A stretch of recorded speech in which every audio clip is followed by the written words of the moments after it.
What up, what up, what up, what up? It's your boy P. Skip. Welcome to the best half hour of your entire Tuesday. You know what time it is. It's time to get into his course. My squad with me, T-Mac. Hola. Chili Will.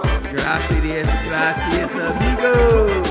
Let's do this. Once again, thank you so very much for hanging out with us. Today, I have a special treat. T-Mac and Chill Will is not with me, but I have two of my brothers with me. I got my brother Everett. Yes, sir. And my brother Eric. What's up, family? And we are here live in Ever Capture Studios. Down here in San Antonio, Texas. But let's get straight to it. 1 Corinthians chapter 9, starting at verse 26, reads as such in the New Living Translation.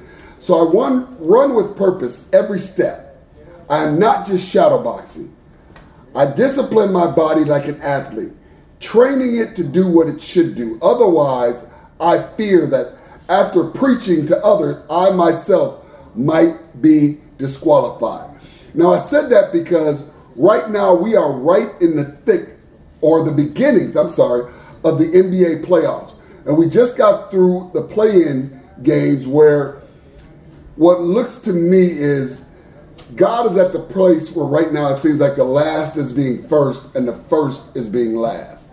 For instance, the last time you heard about Memphis being good had to be back when Pau Gasol, Julius Randle, Mike Conley. That's when they were good.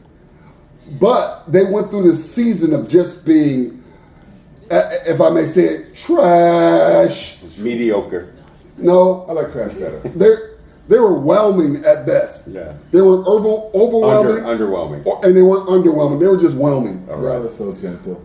And so, but then you also had Sacramento, who was garbage for at least a decade and a half. Now you have Sacramento number 2 in the West. So you see God just transforming teams into teams that were just dynasties, such as I'm down here in Spurs country, and the Spurs were dominating with Tim Duncan, with Manu Ginobili, and Tony Parker. And now you have them where they are just, dare I say, trash. Okay, hold on. No, they're rebuilding. Everybody else was trash, but they're rebuilding. Let me help you out with something. First of all, when you rebuild, you have to have a foundation in which to rebuild with. So they got to find a foundational piece. And they don't have that. And the ones they did have, they traded them off. But I also think one of the biggest pieces to their dynasty was Coach Greg Popovich. Right. And I just don't think he has the energy to want to go through a rebuilding process. I mean, what do you think, Aaron? Yeah, it might be time for him to hit the eject button. Yeah. And for the Spurs to start from the beginning, like you said, develop, get those big foundational pieces in, and a new coach with a new paradigm for the team, a new mindset, new mantra. Culture. Yeah. What about you? But you know what? I'm on the other side of that fence because Pop has been there so long, and we both know in the beginning of the Spurs run and dynasty, even back then, everybody was saying Pop has to go. Pop has to go. He's a horrible coach. Pop has to go. Right. 5 championships later, because they were already doing the race for 6. 5 championships later, now he's a Hall of Fame, quote unquote, best coach ever. But what I see just league wide, and I don't like some of the things that are going on when a player or a coach has stuck with the organization that long that they get pushed out. Right. He should be able to walk out when he's ready to walk out and not be pushed out. But let me say this. As an owner, sometimes you need to know from working with people that there comes a time when you go, you know what? I think it's time to make a shift. Yeah. I know you've been a staple here, but has the company moved on past you? Has what we do shifted in a way that maybe your old ways of thinking may not be able to shift with it. And for me, I'm looking at Pop's age. Pop's in his 70s. Yeah. It may take 10 years. Should Pop be out there still thinking about coaching at 80? And if not, then do you need to bring in some younger thoughts, him start to groom younger coaches? Because at one time, it seemed like he was grooming that female, what is her name? Becky. Becky Hammond? Yes. Seemed like he was grooming Becky Hammond to be the next head coach for the Spurs. But she ended up taking female to the WNBA in Vegas. Yeah, head coach. She ended up taking that head coaching job. And so now I'm looking at, okay, who is going to succeed Pop? Because they haven't been talking about it. The media hasn't even been saying to Pop, how long do you think you're going to be coaching? Yeah. That hasn't been brought up. But I'm sure there's conversations with the ownership and management going, how much longer and how much more do you have in you? Right. You know, even if you look at the Bible, when Moses had to transfer everything to Joshua, God came to Joshua and said, Moses, my servant, is dead. It is time for you, Joshua and Caleb, to now lead Israel to their next place, or the Israelites to that next place. And is it time to say, okay, Pop, my servant, your way of coaching is dead? Right. Is it time for some fresh meat or some fresh ideas, some fresh thoughts, a fresh vibe in SA? You know, and I know it's going to be devastating for the city because they're looking at it going, wait a minute. It's a brand new team, a brand new regime, and we don't know if we like it. Right. We don't know if we want to support. If Pop ain't there, I don't know if I want to be. But you have to look at how long do you allow somebody to stay in a position. It's to me, you know, just thinking about in ministry.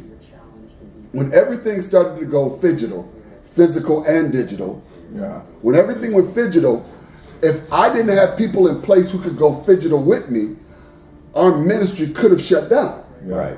Yeah. But I had to put people in place who knew how to do the web, who knew how to do online, who knew how to stream, so we could stay relevant in ministry. Right. Yeah. Now, it wasn't that the old ideas was wrong. The old ideas just didn't fit where the world or where church was going. Right. So season had changed. There was a shift in the season. And that's what I was going to add to, is I think that with Pop, he's had a great season. Right. But I think he has come up to the end of his season. And just like when the Israelites left Egypt, there were some things that had to die. And there's things that had to stay in that old season. Right. We've all three played college basketball, and we have been through regimes of coaches. Mm-hmm. And there are times when that coach's season has ended, and oftentimes you'll see not only a change in the leadership, but a change in the entire guard. Yeah, because absolutely. there sometimes has to be a renewing of the momentum, the spirit has to be. There has to be a shift in the change, and so some of the old things have to pass away so the new man can come. The Bible says old things have passed away, and behold, all things are new, and all things are of God. And sometimes, and I think about, I remember John Maxwell said he would go buy companies. And they would ask him, why do you fire everybody when you buy that company? And he said, in his exact words, if they were any good, I could not have afforded this company. So I have to get that old losing culture out of here. Right. So I can bring in a new culture of winning. And even thinking about when a coach gets fired, this is college. His whole staff gets fired. Right. And that new coach brings in a whole staff. So they're probably, when Pop leaves, unless Pop makes a deal with them, his whole staff is gone. Right. His whole staff. So it's just gonna be unique seeing what's going to happen in San Antonio. And I'm really interested in seeing, just like I'm interested in seeing what's gonna happen with the Lakers. Right. Because if they don't win the championship, this is my thought. If the Lakers don't win the championship with AD and LeBron, I believe AD's gone. Because what they did was they allowed AD, when LeBron was out, to see if he can lead the team. Right. And what he's proven is, and that's just to me, I am not a leader. Because he did not make anybody better when LeBron was out. He became a better playmaker. Right. Scored more points. But actually taking the leadership role, He didn't do that. not so much. So here's what I think about AD. I don't think he's a leader. And the reason why I don't think he's a leader, and I think he's proven that he's not a leader, because when LeBron was down and AD was the leader of the team, I never saw him bringing players together and say, this is what you do in these situations. This is how you react during this defense.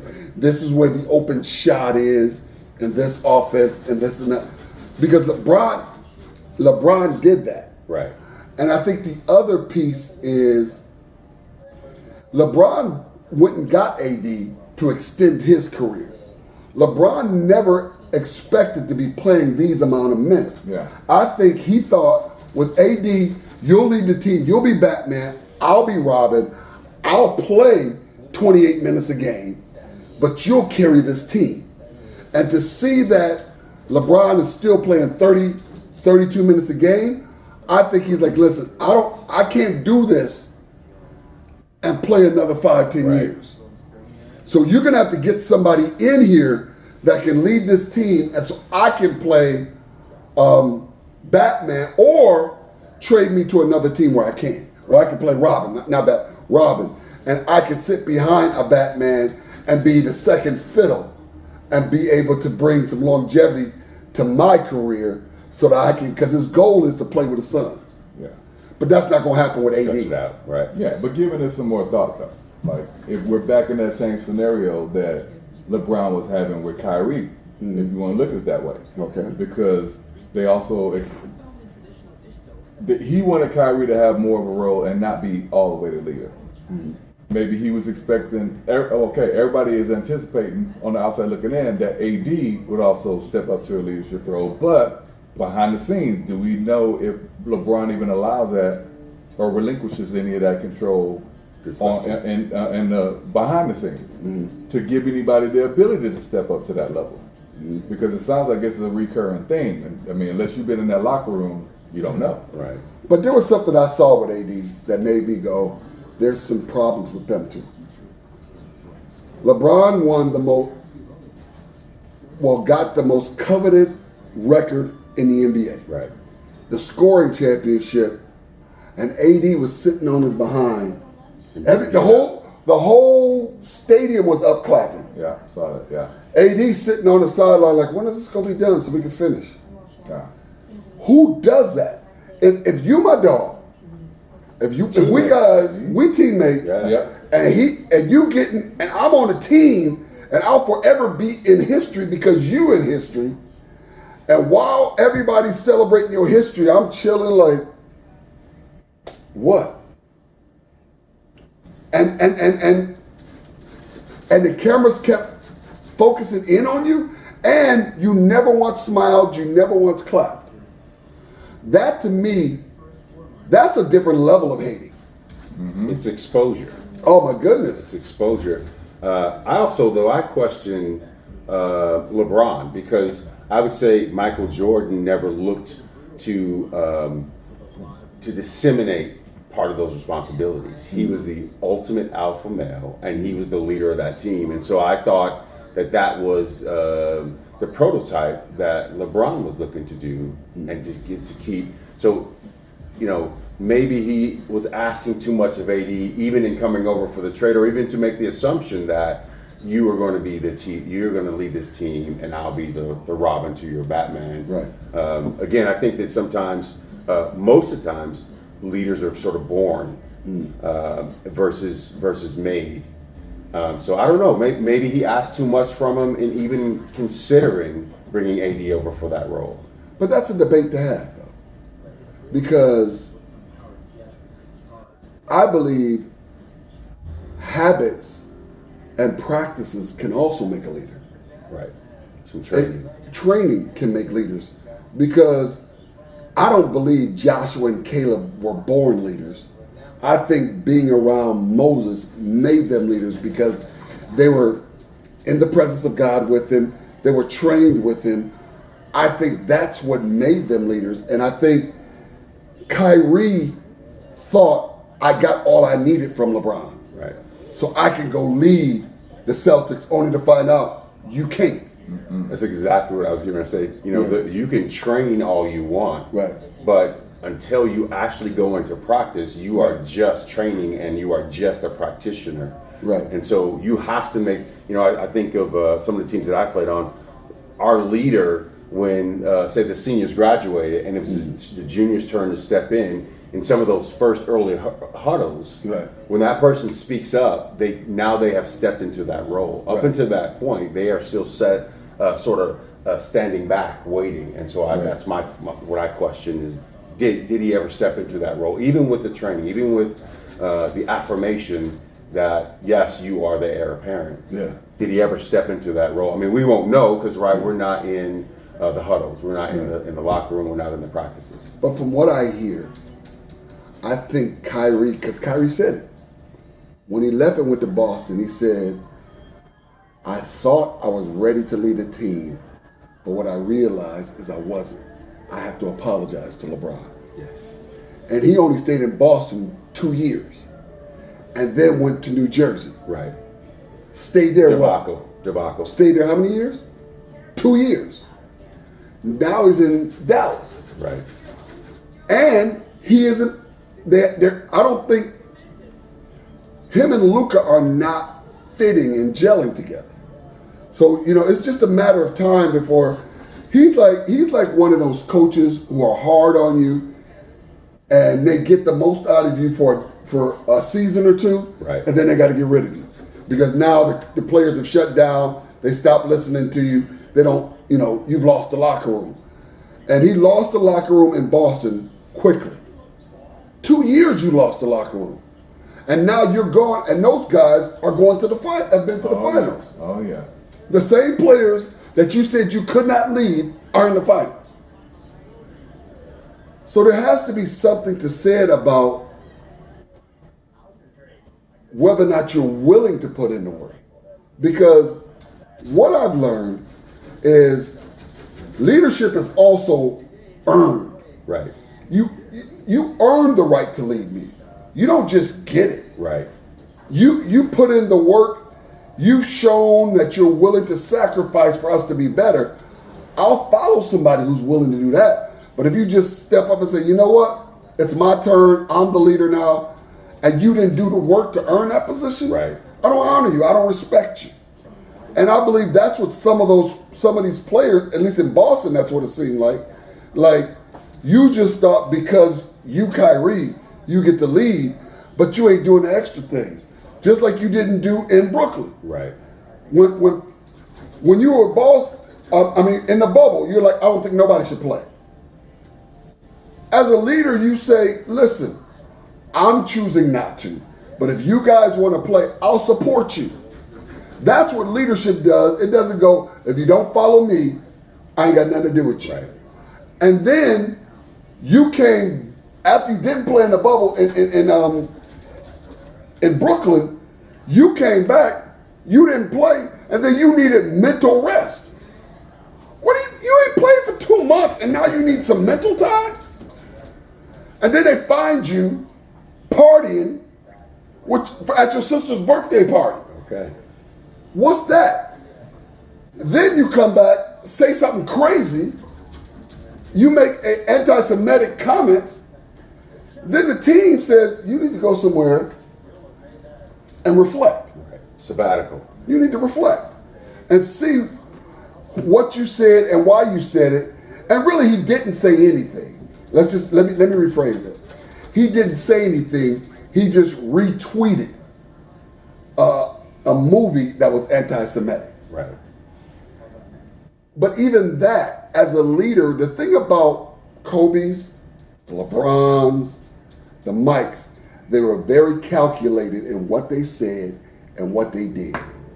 And some of those behaviors disqualify you. Right. They're disqualifying behaviors. I think that also there's only one head. And so I think you are picked for that role. I think you are handpicked for that role. Right. I don't think a hand can be a head. Right. I think even with a lot of training, a hand still can't be a head. Right.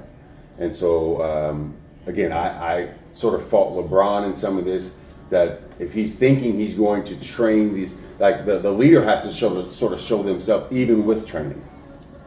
I think that, and so just to finish that thought, I was thinking that, we have lost the value of the great number 2, Scottie Pippen. That in all teams, whether that be corporate, whether that be ministry, whether that be high-level sports, is that that role that Scottie Pippen played as a great number 2. When Michael was attracting all the attention of the offense, Scottie was open and ready to score, right? Craig Hodges, Steve Kerr. These guys were ready to play roles, but again, I think that even we saw that when Scottie sort of became number 1, and him and Tony Kukoc couldn't exactly gel together because there wasn't a dominant number 1. Right. So I think that just to think that we can just train a person to be a leader when they don't have natural leader inclinations is not always going to come to full fruition. Yeah. So can we double back to my original point about Pop? Which is? So we talk about the leader training new leaders. Right. Give me 3 players on the top of your head who Pops had an influence on, who didn't go on to be a leader and win championships or just be an absolute boss on other teams because they had the Pop effect. Is what a lot of players call it. Patty Mills. He did sort of average after He had After you left. because he went to Brooklyn. Yeah. Yeah. But Pop has. We cannot deny Pop's effect. Right. The Pop effect. We can't. But I think, Eric, going back to your point, what I believe is the biggest issue with a lot of these players now is nobody wants to be discipled. Everybody wants to be a disciple. Because LeBron did not know how to win championships until he was discipled by Dwayne Wade. Beautiful. He had to go somewhere, be discipled and trained. Now you're ready. Right. And that's the biggest issue. That, think about it this way. As great as KD was, he had to go to be discipled in Golden State. But even when he went to Brooklyn, he couldn't win. Right. Because you left before your discipleship was done. You got in your chest about how you were talked to, how you were treated, and you're like, you know what? I'm out of here. Same with Kyrie. What you're dealing with is players who haven't finished the process, but because they've had some fruit and some success, Right. they think they're done, and they're not. It's like, to me, it's like a cake is in the oven, and you go and open the oven before it's done. That cake looks delicious. It looks like it's ready, but you open that oven, and what does it do? It's half baked and it falls. And it falls. Right. And that's what you've been dealing with these players. They're half baked and they fall. So listen, thanks again for tuning in to the #1 faith-based sports show in the entire world, Into His Court. Meet us here every Tuesday night from 7 to 7:30 right here on Joy 1340. Until next week, have an amazing week. Peace.